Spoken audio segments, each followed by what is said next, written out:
Let's do it. Automatic transmission test 4. We're basically talking about some pressures and sensors and engine load and this kind of thing and different things on transmissions. A transmission uses a governor to sense road speed. A governor to sense road speed. Now, that is only, that's supposed to be true, that question according to the answer key, but I talked about that a little bit before. The governor actually is mounted so that the drive shaft is spinning the governor. And it's got a little, it'll have fly weights, or it'll operate centrifugally, and it's going to move these little spools in there, and it's going to raise the pressure and cause the pressure to go up to the point to where it goes into the next gear. See, that's how the old hydraulic transmissions that were fully hydraulic knew when you were going fast enough to where it needed to change into the next gear, right? Okay, the only problem with that is that you might want it to hold the gears a little longer, you know. If you just take off real gentle and real slow and it picks up speed, it's going to go, you know, you don't want that when you're pulling a load. So what you're going to do is, you're going to have one of two things. On the older hydraulic transmissions, you have a modulator valve. It's going to be having a vacuum line going to it, and y'all got a worksheet on that modulator valve. You got a modulator valve, and remember, I'm always saying this, low engine vacuum means high engine load. Got me? If you put a vacuum gauge on there, and you hold your foot on the brake, and you put it in drive, and you give it gas, that vacuum will go down and stay down. Got me? Alright, now another thing that can make the vacuum go down and stay down is if the exhaust is stopped up, or the ignition timing is late. Anything that's going to make that vacuum act, you know, like there's a high engine load when there's not, is going to cause it to hold the gears longer and hit harder, because the modulator pressure and and the pressure that's throttle valve pressure, you know, like some of them, like on the Crown Victoria out there, is basically electronic. But the AODs, automatic overdrive transmissions that the Ford used to come in, and a lot of the GM transmissions and the transmission in my Jeep that I had, they didn't use a vacuum line going down there. When they got up into the 80s, they kind of got away from that. They started putting a cable that went from the throttle down to the transmission, and whenever you push deeper into the throttle, that cable would actually raise that throttle valve pressure, and it would oppose governor pressure. See, it's a pushback against governor pressure. The governor pressure can override it as the speed continues to climb, but it's going to take longer, and so what you're going to get is you're going to get it holding the gears longer. A low vacuum would be pulling hard up a hill, got a trailer behind you, or you're getting on it, trying to pass it, something, you know, trying to take off really fast and get into traffic. It might shift towards narrowly at from first to second at like 20 miles an hour. When you're into it hard, because of the, you know, if it's got modulator pressure opposing governor pressure, or it's got throttle valve pressure opposing governor pressure, it's going to hold it longer. It might wait till it shifts 40 miles an hour before it shifts out of first. You got me? That's the way that kind of thing works. So just remember, throttle valve pressure opposes governor pressure. The deeper you go into the throttle, the longer it's going to hold the gears, right? Something else, a modulator valve, which is a vacuum diaphragm on the side of the transmission. It's got a little valve that moves inside the transmission. You know, if you leave the vacuum line unplugged, it's going to shift late and hard. Boom! It wants to shift hard because when you're pulling hard, you want those clutches to apply solid so it don't slip them. It slips those clutches a little bit, you're toast. Big time, you know. Alright, so main line pressure is a source from which governor and throttle pressures are produced. Is that true or is that false? That is true-be. That's a true-be. Okay, engine load decreases, throttle pressure increases. True. That's false, actually. Think about it. If you're going deep, you're going deep. If it was sort of a you know, it's a Murphy's Law thing. It's kind of like remember I told this little tale about if you want all of the lights to be green when you're going through town. You know how to make that happen? You put a bunch of Listerine in your mouth and need to spit. If you need that light to be red, it's going to be green every time. The fuller your mouth is and the worse you need to spit, that light's going to turn green. You know what I'm saying? You can't spit when you're going. You got to stop, open the door to spit or spit out the window, you know. I told my wife that. We were going through town one time. I said, I'll put some Listerine in my mouth. You watch what happens. So I got my mouth real full of Listerine. I needed to spit, green, green, green, green, all the way down. She was busting out laughing until we got into town. She said, we don't usually ever see it. We get all these lights red. If you want it to be red, it's going to be green. That's Murphy's Law. It's kind of like true and false. That's what you do all the go. All right. The speed of the vehicle increases. Governor fluid pressure rises. Got that? That's what I was just talking about, wasn't it? Governor pressure is going up as your vehicle speed increases. Now, there's a little caveat on that I was going to tell you about farther along. The newer vehicles, and Wes, you remember, or Webb, why do I call him Wes? Webb, yesterday, or a couple of days ago, you were changing that throttle, that solenoid body gasket on the front of that car. And you remember I had these two sensors that were plastic. You had to screw one of them out to get that solenoid body off. Remember that? That's a speed sensor. The speed sensor on these on the newer transmissions, it'll have a turbine speed sensor, it'll have an output shaft sensor. Some of them have got 2 or 3 sensors all through the transmission. And what it's going to do is, the engine controller is keeping up with how fast all this stuff's turning, and it actually is making decisions based, on that. That's what that long and short of that is. Okay.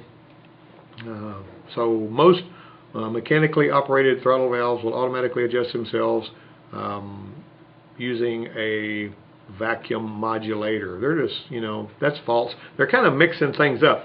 The vacuum modulator, now occasionally you'll see a transmission, an older transmission that's got a kick down cable on it, but all it does is cause it to go back to whatever gear that's right before the other one. That's not the same as a throttle valve.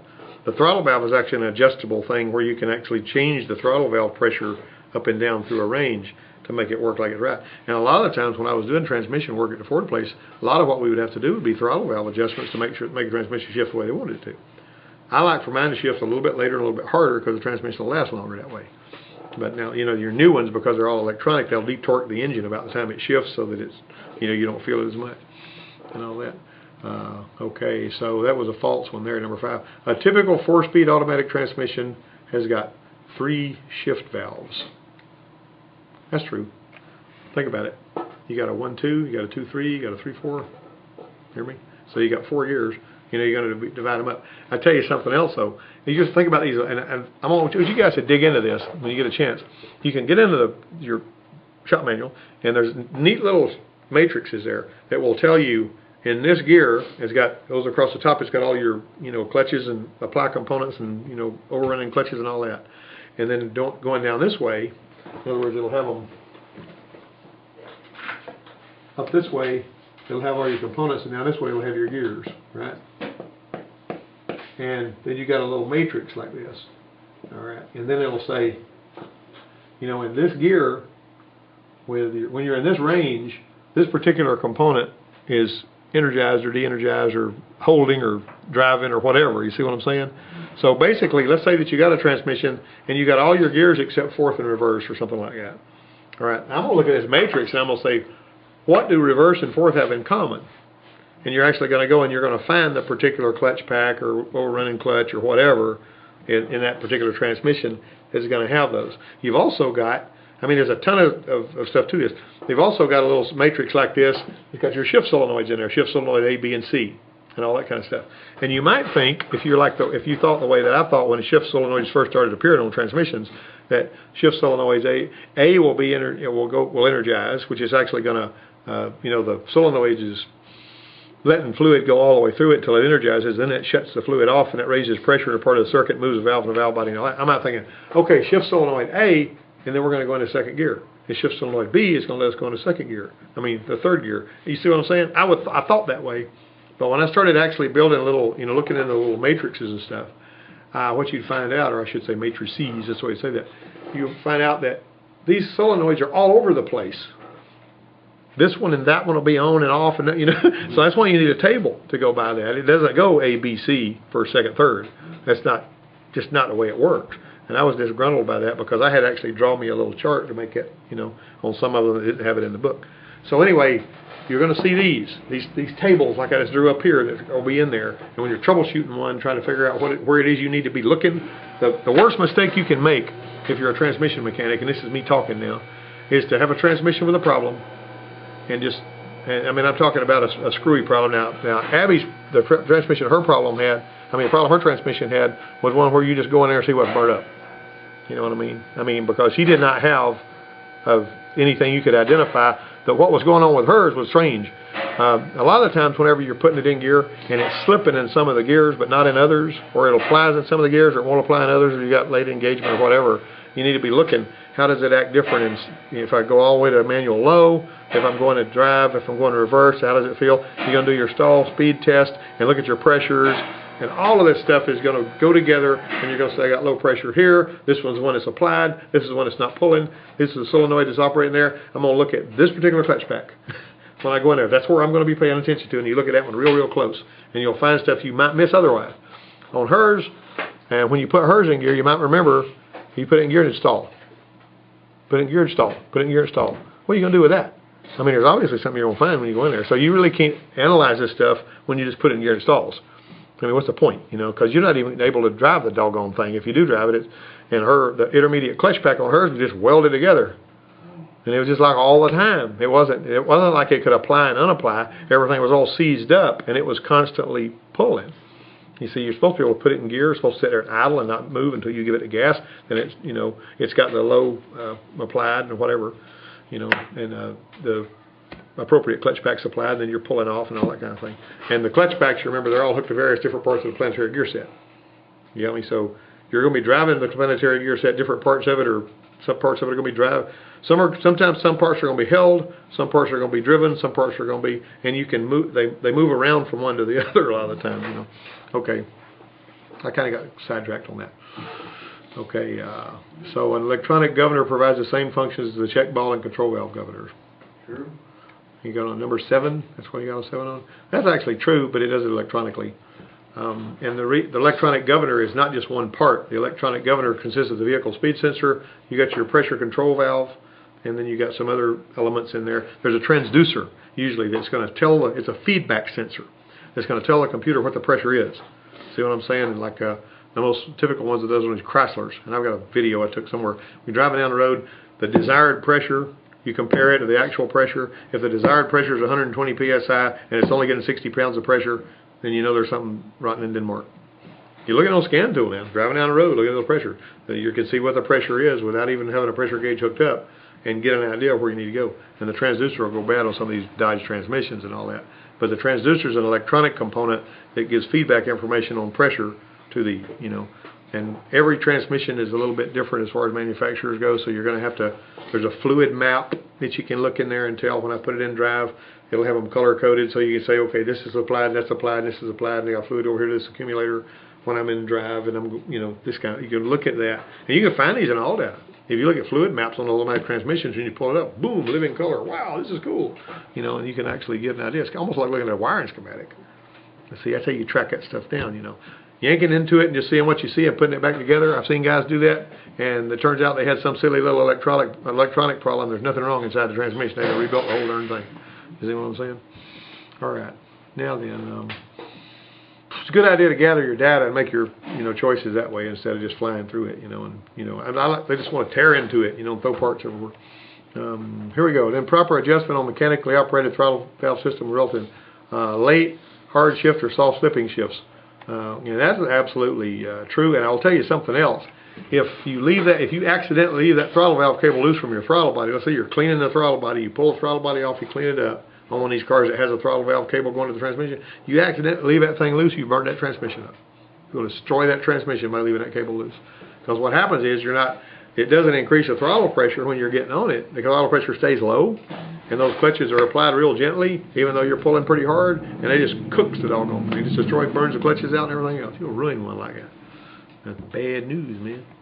All right. As a matter of fact, Ford used to have these little, the throttle valve cable hookup had a little plastic grommet that it would pop into, a little nylon grommet, and those grommets would get hard and come loose, and the throttle, there's a recall on them, or actually there's a program. A recall is forever. A program is past a certain amount of miles or at a certain date. But anyway, if that thing would come loose because it just wasn't a very good hookup, you know, it just snapped in there. There's a little hole, a little grommet in it, and this little thing would snap in, and that little nylon grommet would give way, and this thing would pop out, and then it would burn the transmission up. And Ford replaced a bunch of the transmissions under that program because that thing would pop out and burn up the transmission. But if you leave it loose, it'll burn it up too, and then it's on you, or you know. So, but they actually had a little brass grommet with a cotter key that they wanted you to put it, or I mean not a cotter key, but a little hairpin clip. When you put that brass grommet in there, put that hairpin clip on there, it was good to go. I mean, you didn't have it, and there was a bunch of them recalls that we did on that. Let's see, at engine idle, maximum current flows through the pressure control solenoid. Is that true? Or is that false? That's true, isn't it? Think about this. The pressure control solenoid, if you want the pressure, if you're the guy that as you're building the transmission and you know that low pressure, when you don't want low pressure, is bad for the transmission, right? High pressure is going to keep it from burning itself up. I mean, it may jerk a crick in the driver's neck, but it's going to keep the, you know, when it shifts hard, but it's going to keep the keep the pressure high. It's going to keep it from applying the clutches softly and burning them up. All right, so what I'm going to do is you want this thing to default to what is safe and makes sense. You know, heating and air conditioning, for example. Like if you got a vacuum-fed motors in your dash and all that kind of stuff, and the vacuum becomes unhooked so that the motors in the dash ain't got nothing, what does it do? It goes to defrost. You ever drove one that was on defrost all the time? And that's because there's no vacuum being fed into the dash, or you got a big vacuum leak somewhere. And why do they put it on defrost all the time? Safety. You know you need to see where you're going. I mean, you might be warm and comfortable if it's blowing out the floor, but you're going to crash and burn if that windshield's fogged up, right? So the manufacturers are going to make it where you can see. They're also going to make it where the transmission don't get fried if power gets disconnected from the doggone pressure control solenoid. So if the pressure control solenoid loses its power, it defaults to high pressure. So the more current you put to that thing, the lower the pressure is going to go. See what I'm saying? Think about this. This is the way they think. So it's going to default to high pressure if you lose power to it. That makes sense? Anybody? Am I losing anybody? Everybody understand that? You need the maximum. You need the maximum pressure if it and something else it'll do if the engine controller or the powertrain control module, if it actually sees, if it knows there's a problem, like it has the idea that the transmission might be slipping a little bit, or it has the idea that there's something it doesn't know that it needs to know, it starts blinking the light on a lot of them, and it defaults to high pressure. It jacks the pressure all the way up as high as it can go. And then my light's blinking, boom, I'm shifting hard and all that kind of stuff. And then you come in there and then you find out you pull a code and it says, I'm seeing a little bit of slippage here. I'm bothered by that, and I'm afraid if I let it keep slipping because of whatever reason, it's going to burn it up. So they're smart enough to where they're trying to get it to protect itself. You see what I mean? That's how these things think. I mean, that's how the engineers are thinking. You know, we don't want some little something going wrong and they fried the transmission because, you know, we want to default the pressure to high so that it'll save it. You know, of course, if you're somebody that is worried about the shock that it's putting on the drivetrain, you're a lot better to have it banging your drive shaft than you are to have it slipping those clutches in the transmission. Because you're not typically going to tear up the drive shaft anyway unless it's already got big issues. That's what's happening with me. Been happening for years. What's that? I could be going up a hill and it'll go boom. Yeah. Yeah. So I'm not getting. That's on your pickup. On that F-150, yeah. That F-150, if you can pull the code and see if it's got any, you ain't got any kind of a overdrive light flashing on your gear stick or something? It's not flashing. Yeah, well, you may not even have a problem on that. I will tell you that on some of the pickup trucks, of course, I may be thinking about some that were earlier than yours.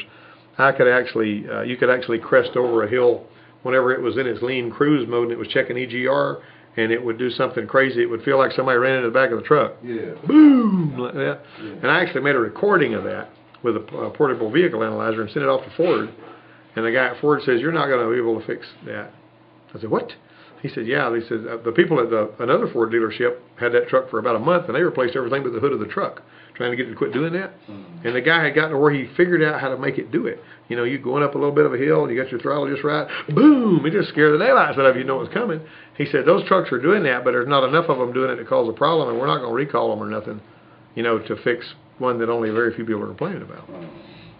But the long and the short of it is, you may have something going on like that. And when I sent him the recording, and he saw what it was I was talking about, because I actually made a recording of it, and I could upload it to Ford at the time, let the engineers look at it. When I did that, he was, said, you're not going to fix that.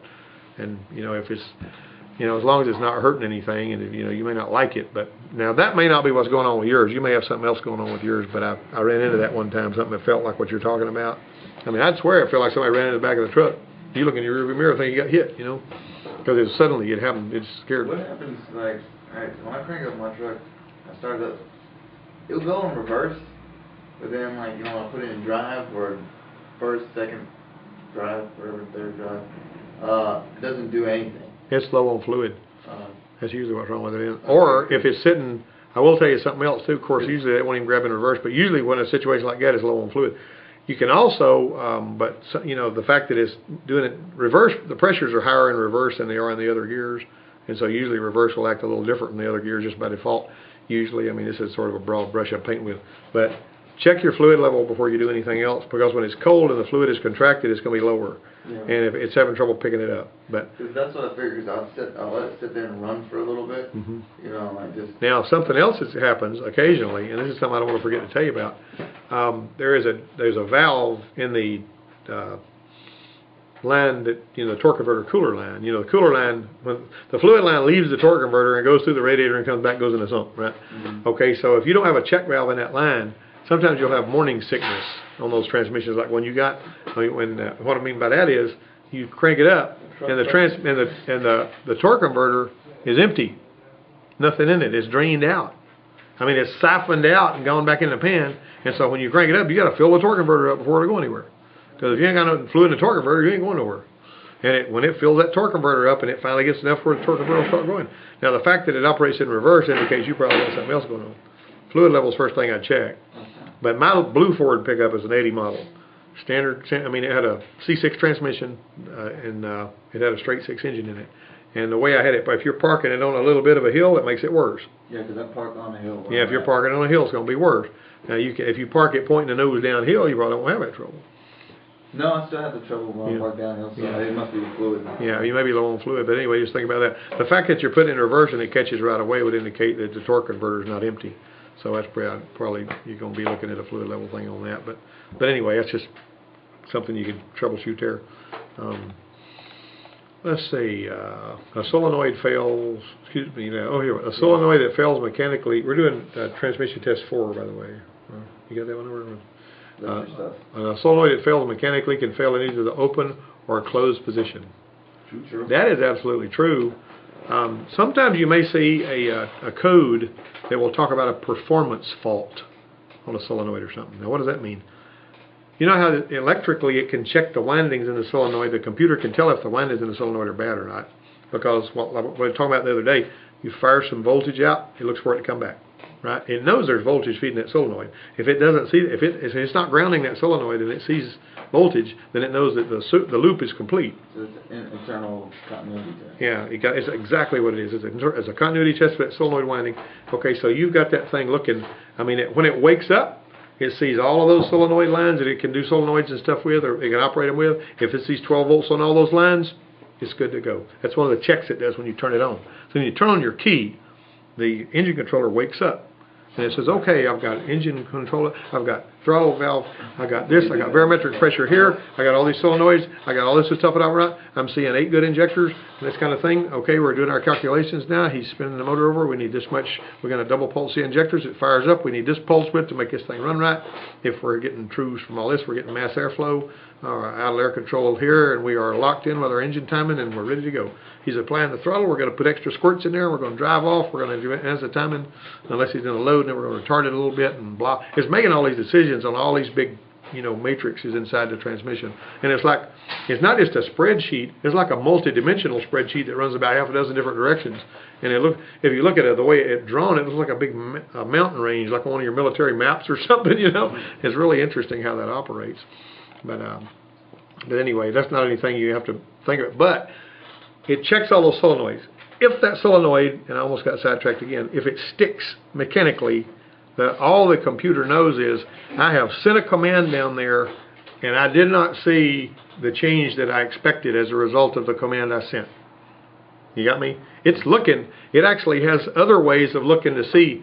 I told it to shift into third gear. Did it shift into third gear? No, it did not. And it may throw you a code that says incorrect gear ratio obtained for third gear, or it may say shift solenoid B performance fault or something like that. Performance fault means there's nothing electrically wrong with it, but it's not making the change that I expected it to make when I told it to energize. You see, and so that's what you'll see performance faults on other things too. When it has feedback loops, and its feedback is not telling it. Here's a feedback loop. Watch this. Say Joe is playing with his cell phone, and he punches stuff on the screen, and he doesn't see things happening when he punches stuff on the screen. What do you do then? You jack around with it, you shake it, you wipe the screen off, and you try punching it again. Your feedback is to see what's going on. I mean, you see what's going on. That's your feedback. If you turn up your radio and the volume don't go up, you make sure you're turning the right knob. Because if you say, I ought to hear more volume here. Or if you take your remote and it doesn't turn up, you You know, is that light coming on? You know, that's your feedback loop, and the computer's got that too. Any computer that's making anything happen needs a feedback loop so it can, you know, make adjustments on what it's doing, kind of like a thermostat on your air conditioner, right? Okay, let's go on down here. We got 5 more questions, then we'll be hitting the shop. The blank is critical to diagnosing shift field, timing, or slippage complaints. What do you think? Modular adjustments. Yeah. What do you think about that? Anybody know? Somebody tell me? I was with Huh? I was with you. I mean, You know what I'm saying? because I've been talking about modulators, so Yeah. but it's probably gonna be something else like vacuum supply response test. There you go.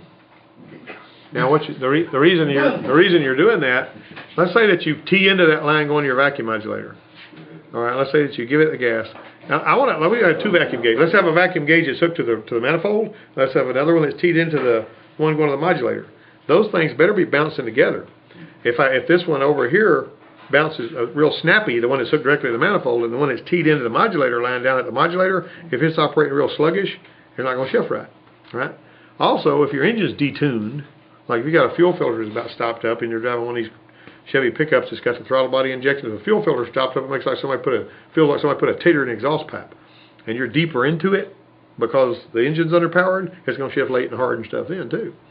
See where I'm going with that? I mean, anything that makes your throttle go deeper than it should, you know, even if your engine's underpowered or whatever, is going to make it, you know, shift crazy. So you need to know what your vacuum is doing at the modulator valve. That's one of the reasons that you have this worksheet that talked about go to the modulator valve, check the vacuum there, and all that kind of stuff.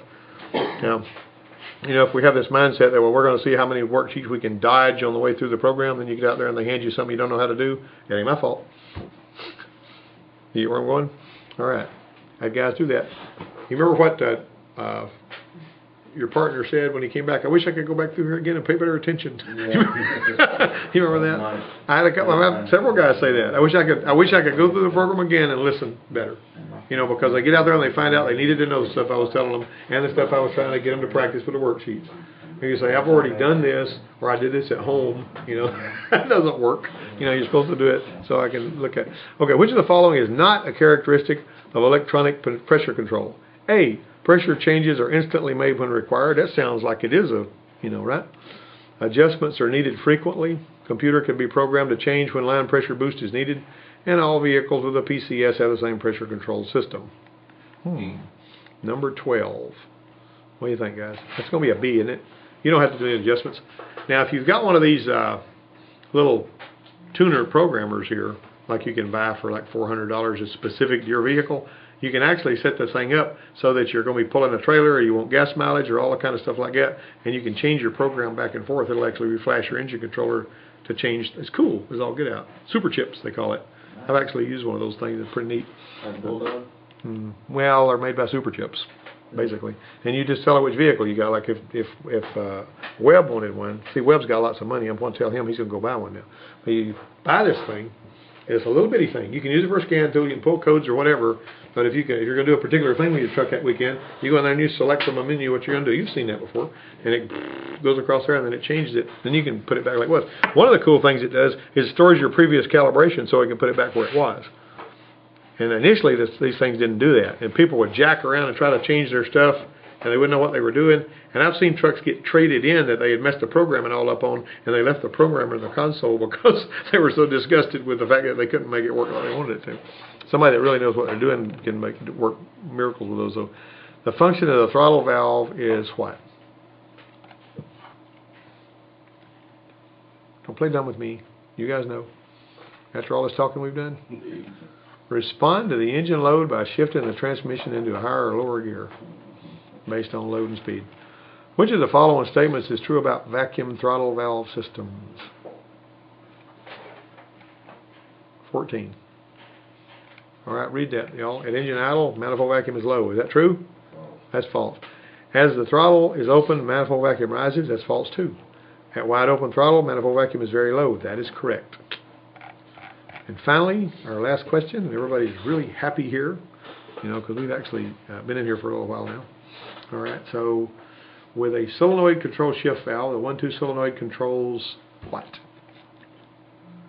With a solenoid controlled shift valve, the 1-2 solenoid controls what? 1, 2, and 3, 4 up shifts and 4, 3, and 2, 1 down shifts. D. The 1, 2 F shift. Well, you know, no, actually, if you read your book down there, you're actually going to see that it's A. It's supposed to be A. Yeah. 1, 2, and 3, 4, 4, 3, and 2, 1. Now, what you might say is, how am I supposed to know that? You know, really. it looks to me like it would be, you know, of course, they got these things all fruit basket turnover. You remember what I told you a while ago, though? These solenoids.